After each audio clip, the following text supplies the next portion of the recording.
Every single week, money is quietly slipping out of British bank accounts. And in return, almost nothing. Not because people are reckless, not because they don't care, but because the world has shifted. And so many of the things we've been paying for just haven't kept up with the reality of 2026. What gave you real value 3 or 4 years ago might be bleeding your budget dry today. And here's the tricky part. These aren't big, obvious expenses. They're the sneaky ones. The ones that look harmless on their own, but stack up into hundreds, even thousands of pounds a year when you add them together. And the timing couldn't matter more.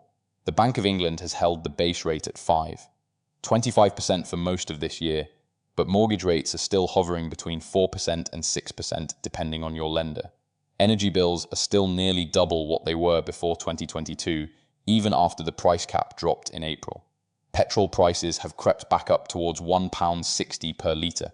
Consumer confidence in the UK crashed harder in the first quarter of 2026 than any time since the mini-budget crisis. Household budgets are being squeezed from every direction. So if there was ever a time to take a hard look at where your money is going, it's right now. Today, we're going through 5 things that are no longer worth your money in the United Kingdom.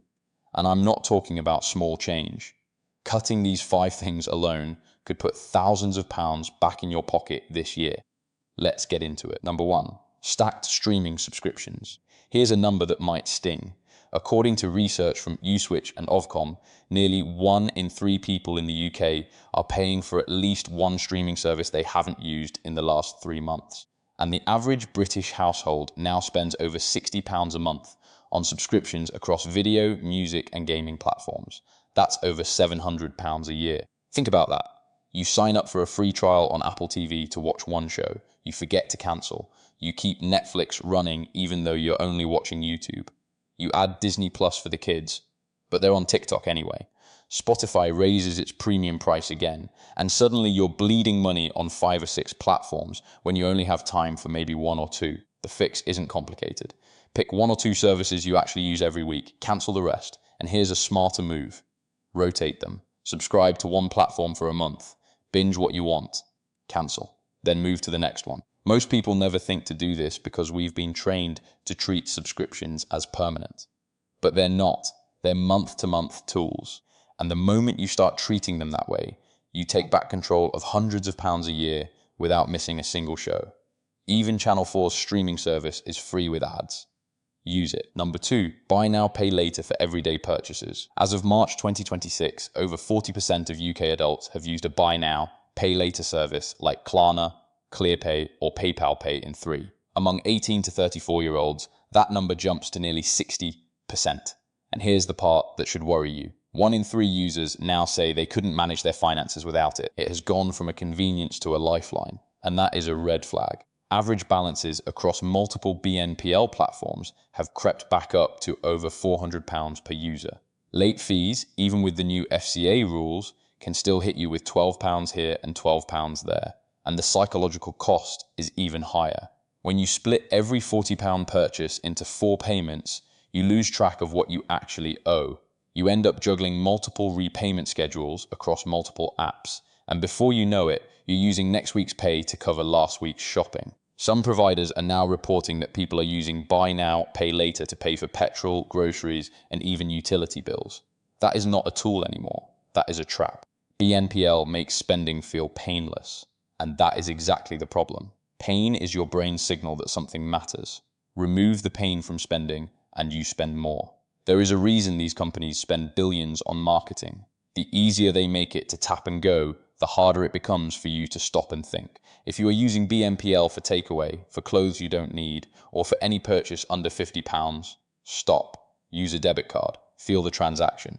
That small moment of friction could save you hundreds this year. Number 3, brand new cars on finance. In the UK, a new car loses between 15% and 20% of its value the moment you drive it off the forecourt. By year 3, you have lost nearly 45% to 50%. So that £30,000 car you just financed is worth about £15,000 or £16,000 by the time you have barely made a dent in the loan. And right now, with the Bank of England base rate at 25%, car loan rates are painful. High street banks are quoting anywhere from 7% to over 13% APR depending on your credit profile. On a £30,000 loan over 4 or 5 years, you could easily pay £6,000 or £7,000 in interest alone on an asset that is losing value every single day. Meanwhile, a quality 3 or 4 year old car with full service history and low miles gives you most of the same features, still has plenty of life left, and saves you tens of thousands of pounds in depreciation and interest. Let someone else take that new car hit. Buy nearly new or approved used. Pay in cash if you can, or use a low-rate personal loan from a credit union, not dealer finance, with a balloon payment. Number 4, takeaway food and daily coffee shop runs. I know nobody wants to hear this one, but the numbers do not lie. According to data from the Office for National Statistics and Deliveroo's own reports, the average UK household is now spending over £140 a month on food delivery apps alone. That is nearly wefties and £700 a year. Add in just 3 cafe coffees a week at let's say £4 each, and that is another £600+ annually. Combined, you are pushing £2,300 a year on convenience. Fast food is not even cheap anymore. A standard McDonald's meal is pushing £8 to £10. A Domino's pizza can easily cost £25 with delivery. For that same money, you can meal prep lunches for 3 or 4 days. Bank of England and AB UK data from early 2026 shows that over 55% of British consumers have now cut back, cancelled or delayed eating out. Even Pret a Manger reported a dip in lunchtime foot traffic. Coffee shop sales are falling. Economists say this is one of the clearest signs that UK households are truly feeling the pinch. Batch cook on Sundays. Invest in a decent espresso machine at home. A £200 or £300 machine pays for itself in about 2 months if you are buying cafe coffees every weekday. After that, every cup you make at home is basically free. And here is something no one talks about. Delivery apps charge restaurants up to 35% commission. That cost gets passed straight to you through higher menu prices. So you are not just paying for convenience. You are subsidizing an entire middleman industry every time you open that app on your sofa. Number 5. Unused gym memberships and subscription wellness apps. UK consumers spend over £5 billion a year on gym memberships, according to Statista and Mintel research. The average gym goer is paying about £45 to £50 a month for a mid-range gym like Pure Gym or the Gym Group, and double that for somewhere like David Lloyd or Nuffield Health. But here is where it gets painful. A survey from YouGov in early 2026 found that nearly 30% of gym members say they go less often than they planned, and almost 1 in 5 have not been to the gym in the last 3 months at all. That is close to £500 million completely wasted across the country every year.